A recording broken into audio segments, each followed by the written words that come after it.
للمتقین الصلاۃ والسلام علی سید الانبیاء وقائد المرسلین وعلی آلہ واصحابہ اجمعین اما بعد فاعوذ باللہ من الشیطان الرجیم بسم اللہ الرحمن الرحیم النبی اولی بالمؤمنین من انفسہم وازواجہ امہاتہم آمنت باللہ صدق اللہ العظیم وصدق رسولہ النبی الکریم ان اللہ وملائکتہ یصلون علی النبی یا ایہا الذین آمنوا صلوا علیہ وسلموا تسلیما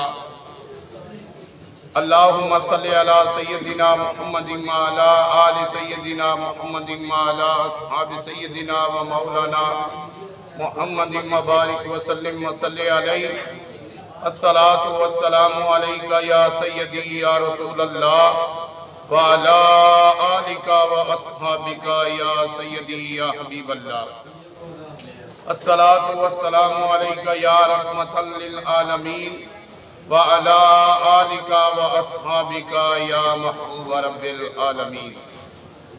تمام حمد و ثنا اللہ جل جلالہ وعم نوالہ واتم برہانہ وعظم شانہ کے لیے ہیں، جو پوری کائنات کا خالق، مالک اور رازق ہے، اور جس کے قبضہ قدرت میں کائنات کی جان ہے، جس کے حکم کے بغیر ایک پتہ بھی حرکت نہیں کر سکتا، اور جو وحدہ لا شریک ہو کر ہر ایک چیز پر قادر ہے۔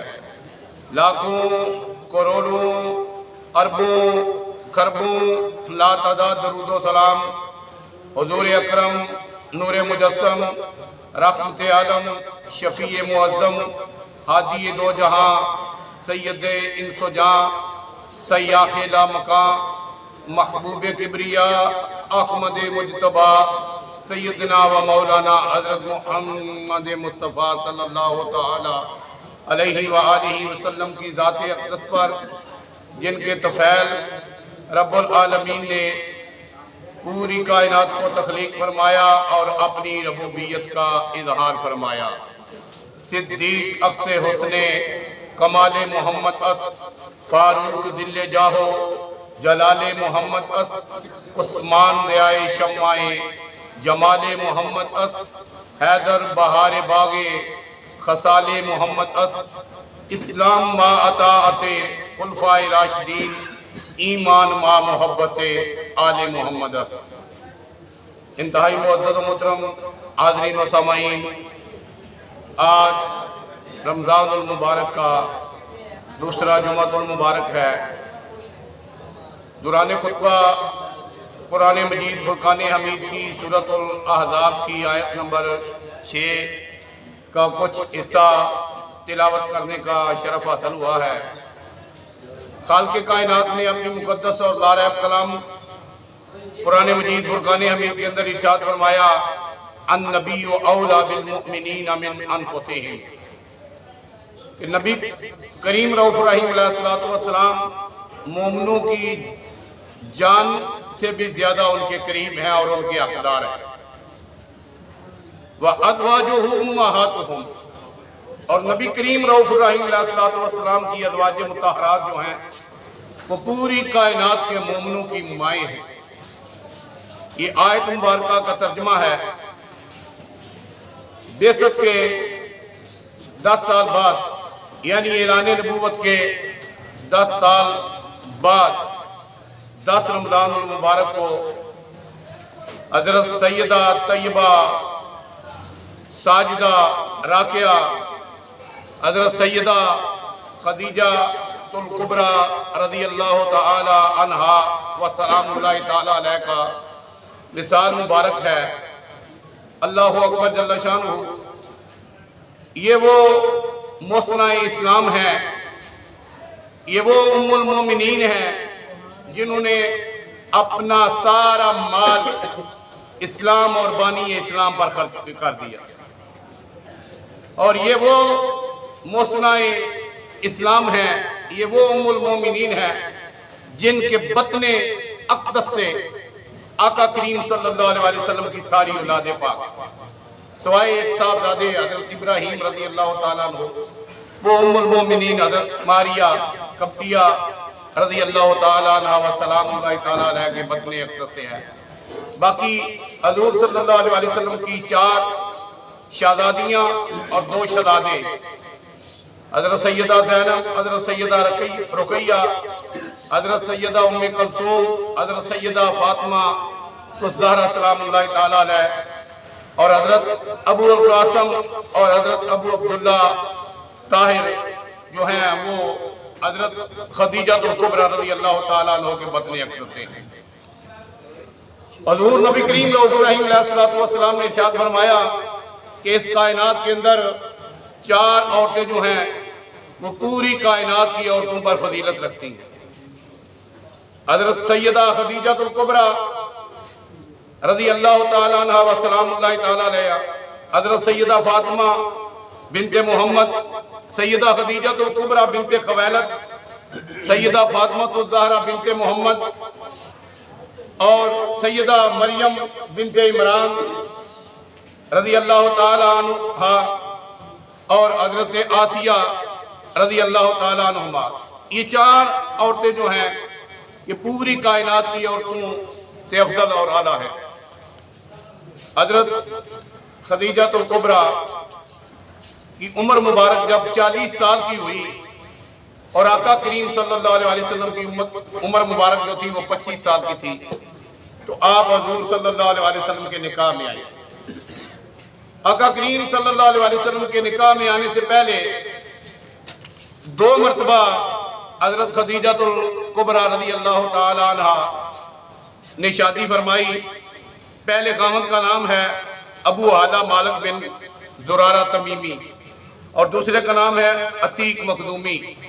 یہ وفات پا گئے۔ ان کے وصال کے بعد آپ کو ایک دن ایک خواب آیا۔ آپ 25 سال کی عمر میں بھی یہ 2 شادیاں ہو چکی تھی، بیوہ ہو گئی، اور پھر آپ نے ارادہ فرمایا کہ میں اب شادی نہیں کروں گی، اسی طرح اپنی زندگی گزاروں گی۔ مکے کے اندر ان کی شان یہ تھی کہ ملکیت العرب، عرب کی ملکہ کے لقب سے مشہور تھی، اور یہی نہیں طاہرہ کے لقب سے مشہور تھی۔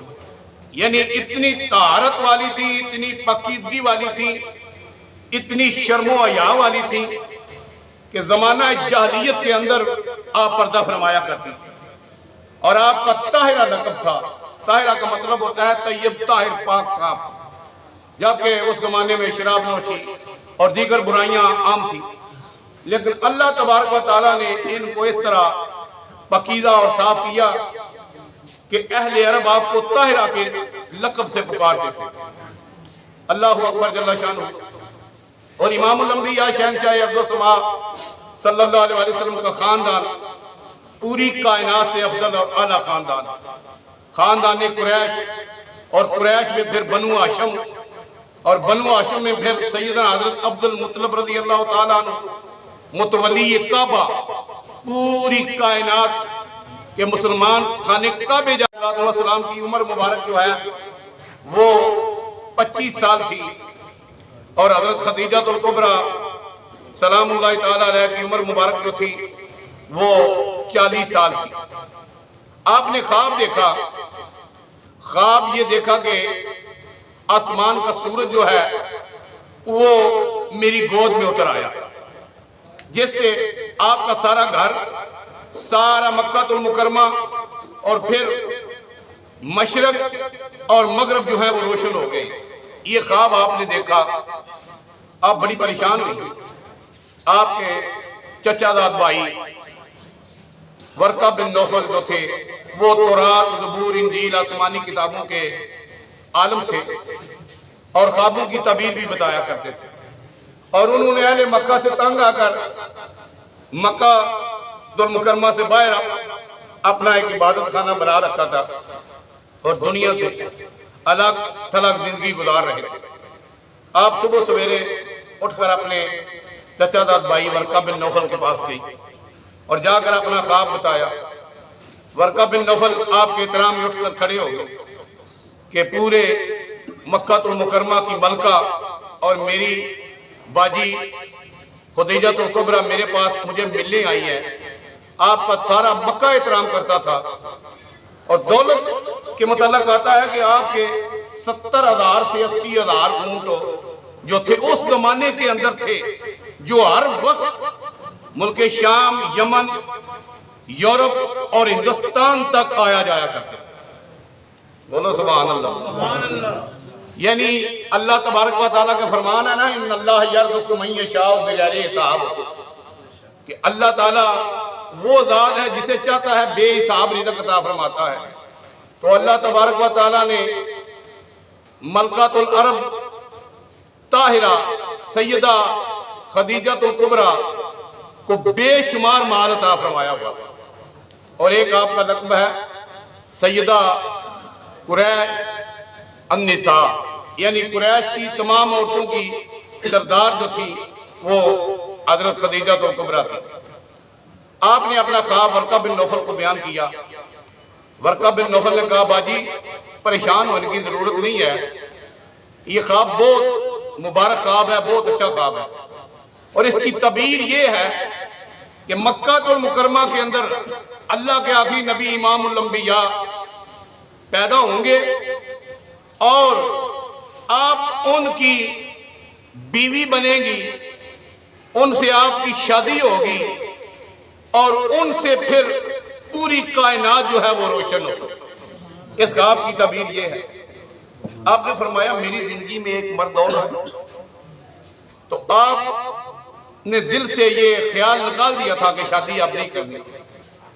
25 سال کی عمر میں 2 شادیاں کی، اور اس کے بعد 15 سال زندگی اسی طرح اللہ کے ذکر میں گزار دی۔ تو آپ نے فرمایا کہ وہ یہ بتاؤ اے ورقہ بن نوفل کہ وہ کس قبیلے سے ہوگا۔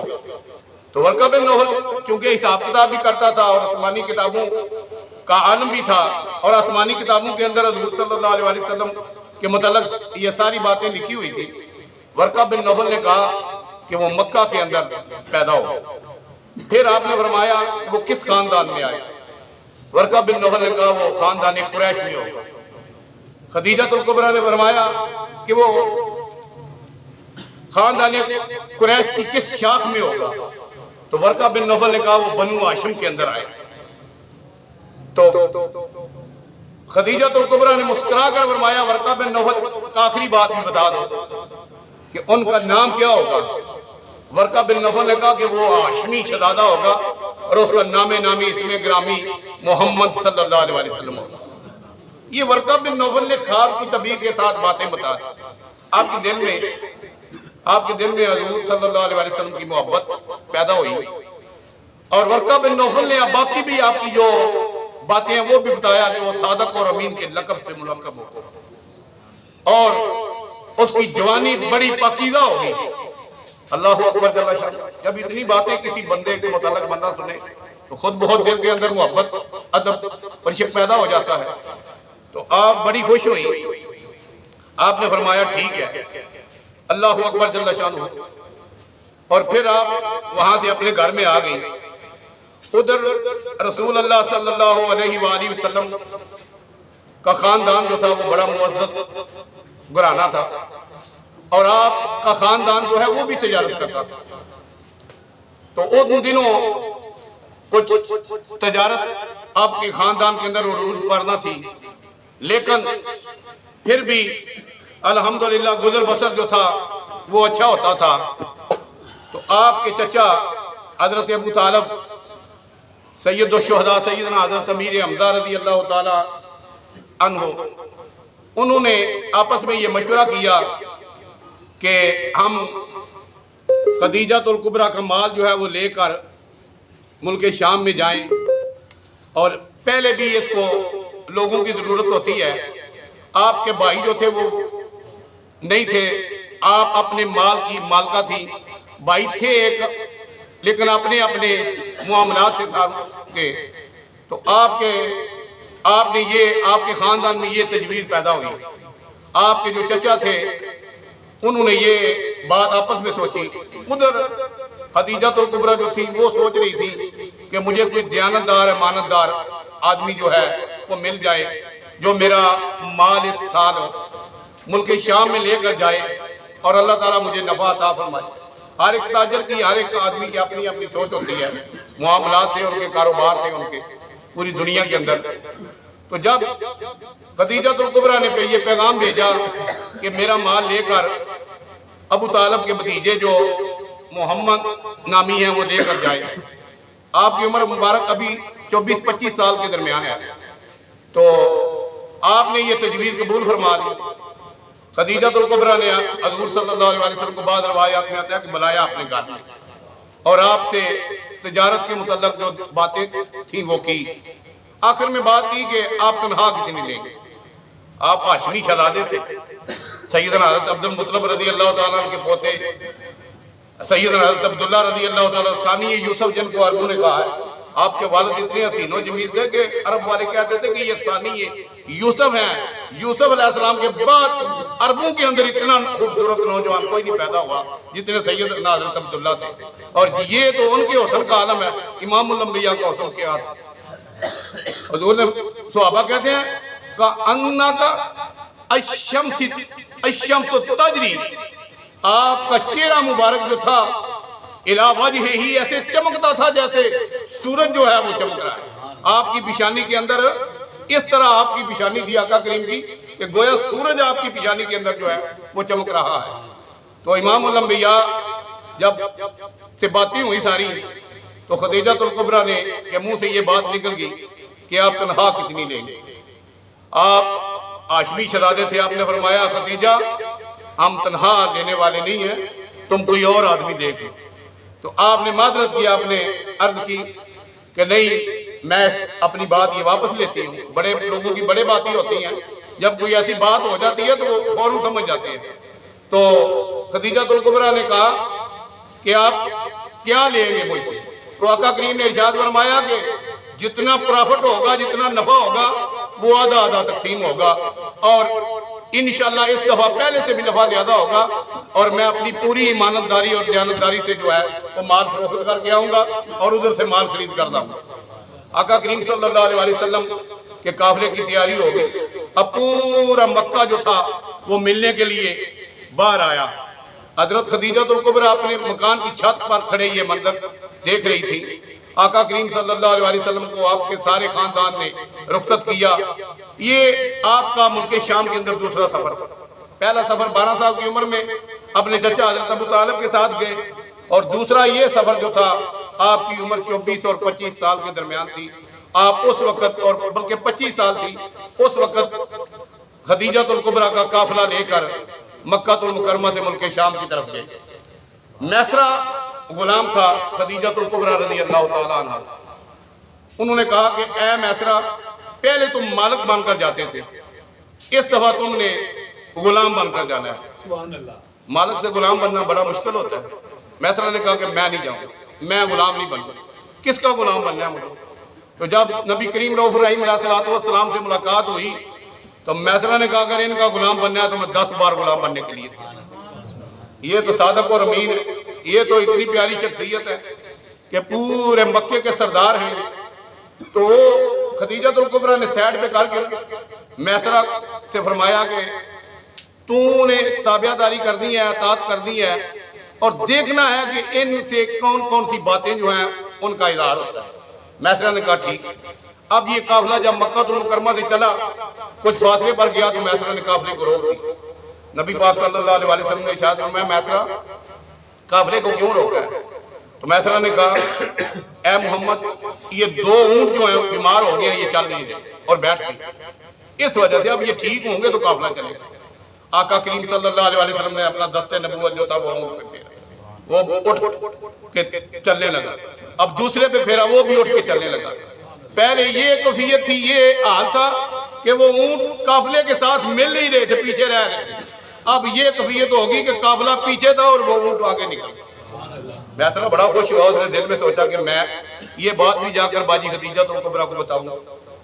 آگے جب گئے تو اس نے دیکھا کہ گرمی ہے، ہر طرف دھوپ ہی دھوپ ہے، اور نبی کریم رؤوف الرحیم علیہ السلام پر بادلوں نے آ کر سایہ کر، اور بادلوں سے ٹھنڈی ہوا بھی آ رہی ہے اور بادلوں نے سایہ بھی کیا ہوا ہے۔ میسرہ نے کہا میں یہ بات نہیں بتاؤں گا۔ اللہ اکبر جل شان۔ اب جب آگے گئے چلتے چلتے اردن کا علاقہ آ گیا۔ نیٹ پر آپ دیکھتے رہتے ہیں ایک درخت ہے جس کے متعلق لکھا ہے کہ اس درخت کو نبی کریم رؤوف الرحیم علیہ السلام کی زیارت ہوئی، آقا کریم اس کے نیچے بیٹھے۔ یہ اس جگہ پہ بحیرہ راہب کا معبد خانہ تھا، عبادت خانہ جو تھا، اس نے یہ بنایا ہوا تھا کہ ایک دن آئے گا کہ اللہ کے محبوب کی ذات جو ہے اس جگہ سے گزرے گی تو میں ان کی زیارت کروں گا۔ اور یہ آقا کریم کا ملک شام کے اندر دوسرا سفر تھا۔ اس کا جان نشین، وہ مر چکا تھا، اس کا جان نشین تھا، اس کا نام تھا نستورہ، وہ اپنے معبد خانے میں رہتا تھا۔ جب یہ قافلہ اس جگہ پہ پہنچا تو آقا کریم صلی اللہ علیہ وسلم درخت کے نیچے بیٹھ گئے، اس سے ٹیک لگا لی۔ تو بحیرہ راہب جو تھا وہ اپنے معبد خانے سے چھت پہ بیٹھا تھا، وہ دیکھ رہا تھا، اور اس نے دیکھا کہ درخت جھک جھک کر سلام کر رہے ہیں، پتھروں سے درود و سلام کی صدائیں آ رہی ہیں، بادل نے ان کے سر کے اوپر سایہ کیا ہوا ہے۔ اور اسے یاد آ گیا کہ حضرت عیسیٰ اللہ علیہ السلام نے یہ پیشین گوئی فرمائی تھی کہ جو نبی آخر الزمان ہوگا وہ اس درخت کے نیچے آ کر بیٹھے گا اور اس سے ٹیک لگائے گا، ان کے علاوہ کوئی بندہ اس درخت کے نیچے نہیں بیٹھے۔ وہ دوڑتا ہوا آیا، میسرہ کو جانتا تھا، میسرہ پہلے بھی جاتا رہتا تھا ملک یمن میں قافلوں کے ساتھ۔ اس نے کہا میسرہ یہ شخص کون ہے؟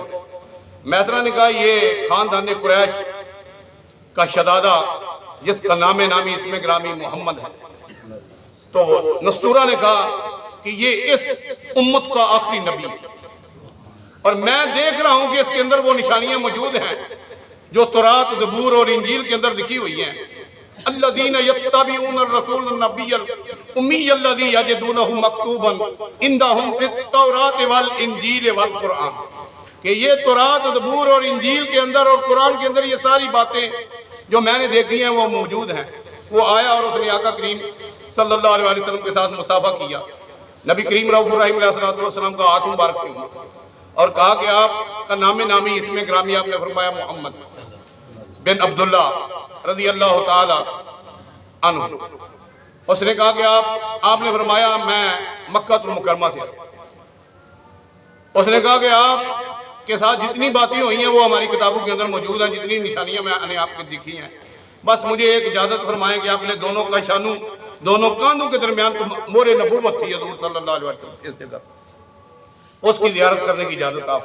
آقا کریم نے قمیض مبارک اٹھائی، نستورہ راہب نے مور نبوت کا بوسہ لیا اور اس نے کہا کہ میں آپ پر ایمان لاتا ہوں، آپ اس امت کے آخری نبی ہیں، اور پتہ نہیں میں اعلان نبوت تک زندہ رہوں یا نہ رہوں، لیکن میں ابھی آپ پر ایمان لاتا ہوں۔ میسرہ یہ باتیں سن رہا تھا، دیکھ رہا تھا، اس نے کہا میں باجی خدیجہ کو یہ بھی بتاؤں۔ اب باتیں اتنی ہو گئی کہ وہ حیران تھا کہ میں جس جگہ پہ جاتا ہوں ان کے معجزات یا ان کا ظہور ہو رہا ہے۔ اب جب یہ قافلہ ملک شام پہنچا تو جتنے قافلے کے اندر تھے انہوں نے اپنے اپنے منڈی کے اندر، بازار کے اندر جس جگہ پہ مال فروخت ہوتا تھا وہ اپنے اپنا مال جو تھا وہ سجایا، دکانیں لگائیں۔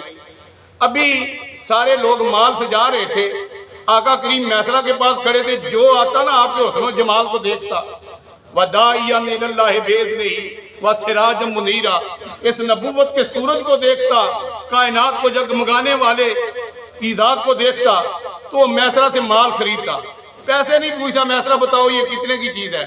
اب میسرہ نے سمجھا کہ گاہک تو سارے میرے پاس ہیں اور باقی کے پاس ایک بندہ بھی نہیں ہے، میسرہ نے قیمتیں ڈبل کر دی، لیکن گاہک جو ہیں وہ خرید کر لے جا رہے ہیں، کوئی بندہ جریا نہیں کر رہا، بحث نہیں کر رہا۔ وہ سارا مال جو تھا ابھی دوسریوں نے دکانداری لگائی نہیں تھی، آپ کا فروخت ہو گیا اور ڈبل قیمت پہ ہو گیا۔ اللہ اکبر جل شان۔ میسرہ سمجھ گیا کہ یہ خدیجہ کے مال کی قیمت نہیں، یہ محمد مصطفیٰ کے جمال کی قیمت آج اللہ کے اس محبوب کی وجہ سے لوگ یہ مال خرید رہے ہیں۔ اللہ اکبر جل شانہ۔ حضرت خدیجہ الکبریٰ کا جب یہ قافلہ واپس آیا تو میسرہ نے یہ باتیں بتائیں، خدیجہ الکبریٰ کے دل کے اندر اور محبت، ادب اور عشق جو تھا وہ بڑھ گیا۔ انہوں نے اپنی ایک کنیز تھی نفیسہ، اس کے ذریعے پیغام نکاح بھیجا۔ آقا کریم صلی اللہ علیہ وسلم نے فرمایا میں اپنے خاندان سے مشورہ کرتا ہوں، میں اپنے چچا ہوں ان سے مشورہ کروں گا پھر بتاؤں گا۔ اس سے پہلے درجنوں رشتے آ چکے تھے حضرت خدیجہ الکبریٰ کے لیے، آپ نے فرمایا میں نکاح نہیں کرتا، اسی طرح زندگی گزاری۔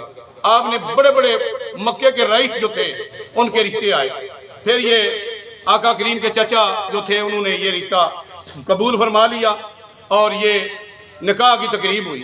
اب نکاح کی تقریب جب ہوئی، حضرت ابو طالب نے خطبہ نکاح پڑھا، اور جب عقد مہر کا وقت آیا تو آپ نے فرمایا وَعَقْدُ مَهْرُ طَلَبْتُ عَلَيَّ، یہ لفظ ہے عقد مہر کے۔ آپ نے فرمایا جتنا خدیجہ الکبریٰ مہر طلب کرے گی میں اتنا ہی عطا کر دوں گا۔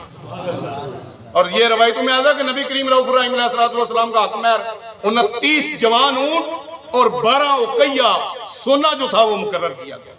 ادھر دوسری طرف ملکہ عرب اور ادھر مکے کے سردار جو تھے ان کا شہزادے تھے امام الانبیاء۔ اب اللہ اکبر جل شانہ، خدیجہ الکبریٰ نے پورے مکے کی دعوت کی، اور یہ بات بڑی سننے والی ہے، آپ جو لباس ایک مرتبہ پہنتی تھی نا اس پہ سونے کی تاروں کا کام ہوا ہوتا تھا، وہ دوسری مرتبہ نہیں پہنتی تھی، وہ خراب کر دیتی تھی۔ آپ نے سونے اور چاندی کے برتنوں میں کھانا کھلایا اور فرمایا کہ جاتے وقت پانڈے بھی نال ہی لے جائے، اور جنہیں جنہیں جس کھادا ہے اے وہ دے ہی ہو گئے۔ جس کو سونے اور چاندی کے برتن ملے وہ چھوڑتا ہے۔ سونے اور چاندی کے برتن جو تھے وہ صدقہ کر دیا کہ اللہ نے مجھے اپنا محبوب عطا فرمایا ہے۔ آپ کو تو پتہ چل گیا نا، ورقہ بن نوفل نے ساری اور بھی باتیں بتا دی کہ یہی اعلان نبوت کرنے والے ہیں، قریب ہے یہ اللہ کے حکم سے اعلان نبوت کریں گے۔ یہ بڑی دعوت تھی، اور یہ مکہ المکرمہ کی میں کہوں گا کہ پوری کائنات کے اندر ایسی شادی نہ کوئی آپ سے پہلے ہوئی تھی اور نہ قیامت تک آپ کے بعد ہوگی۔ یہ اللہ پاک نے آپ کو وہ شان اور وہ مقام عطا فرمایا ہے کہ آپ کے بعد کائنات کے اندر یہ نہ ہی شان ہے کسی کی، نہ اور نہ ہی مقام ہے، نہ ہی مقام ہے۔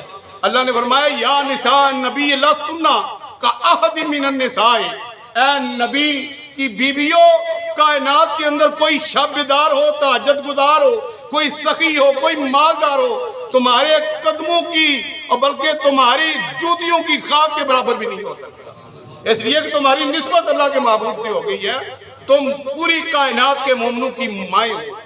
النبی اولا من انفسہم وازواجہ امہاتہم، اللہ کے نبی مومنوں کی جانوں کے بھی قریب ہیں، اور آپ کی ازواج مطہرات جو ہیں وہ پوری کائنات کے مومنوں کی مائیں ہیں۔ آقا کریم صلی اللہ علیہ وسلم کا نکاح مبارک حضرت ابو طالب نے پڑھا، اللہ اکبر جل شانہ۔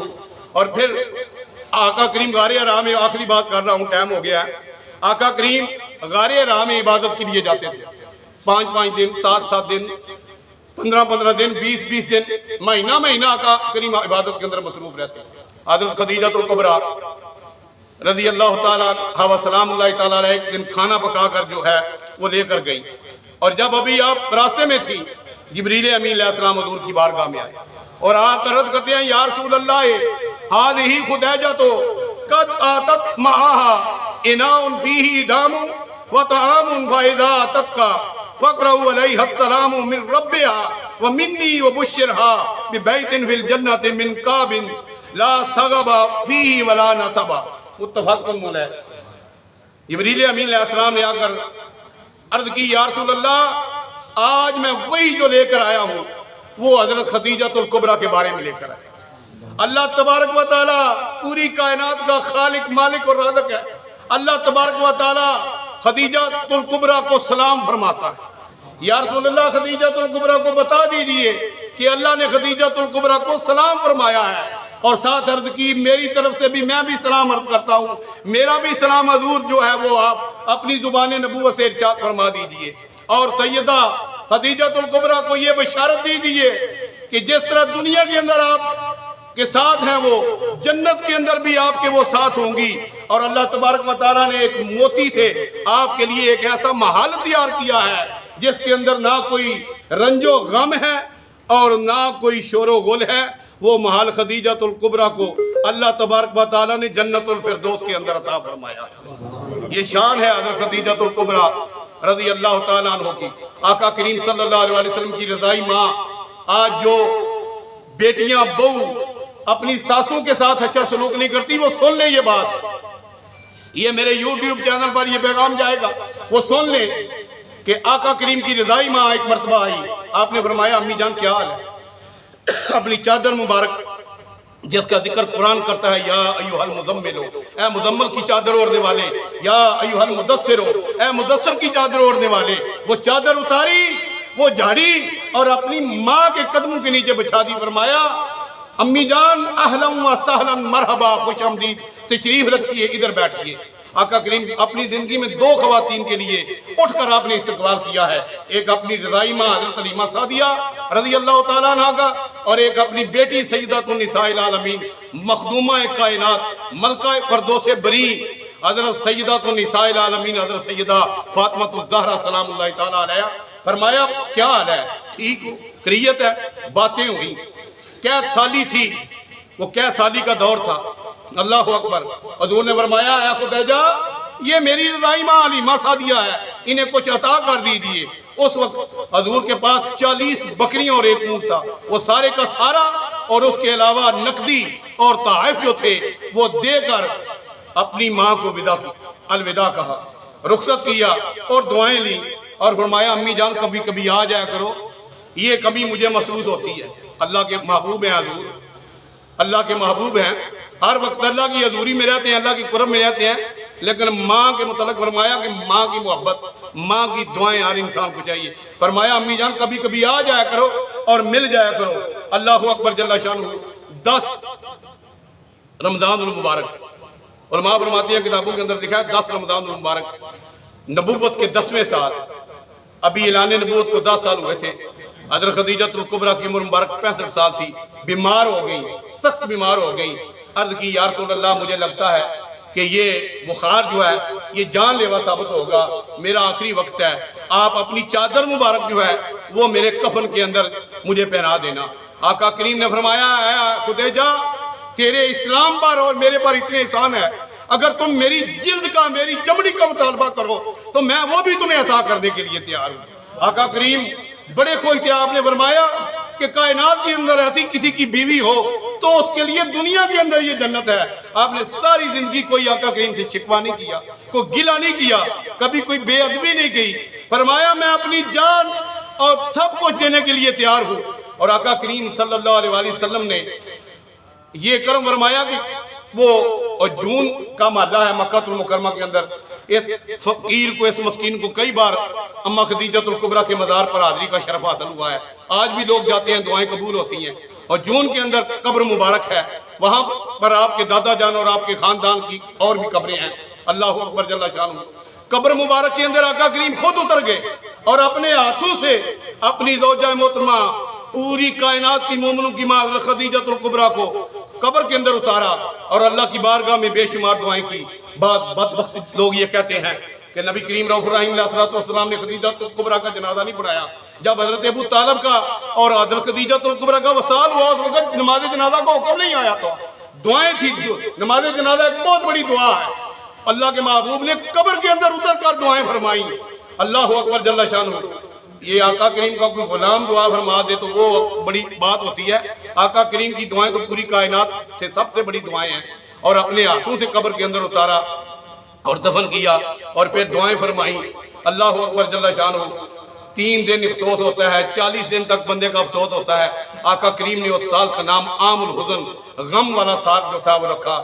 دعا ہے کہ اللہ کریم ہم سب کو حضرت اماں خدیجہ الکبریٰ رضی اللہ تعالی عنہا و سلام اللہ تعالی علیہ کی سچی اور سچی محبت عطا فرمائے اور ان کا ادب اور ان کی سچی غلامی عطا فرمائے۔ آقا کریم صلی اللہ علیہ وسلم کی غلامی عطا فرمائے۔ قوت عشق سے ہر پست کو بالا کر دے، دہر میں اس میں محمد سے اجالا کر دے، کہ محمد سے وفا تو نے تو ہم تیرے ہیں، یہ جہاں چیز ہے کیا لوح و قلم تیرے۔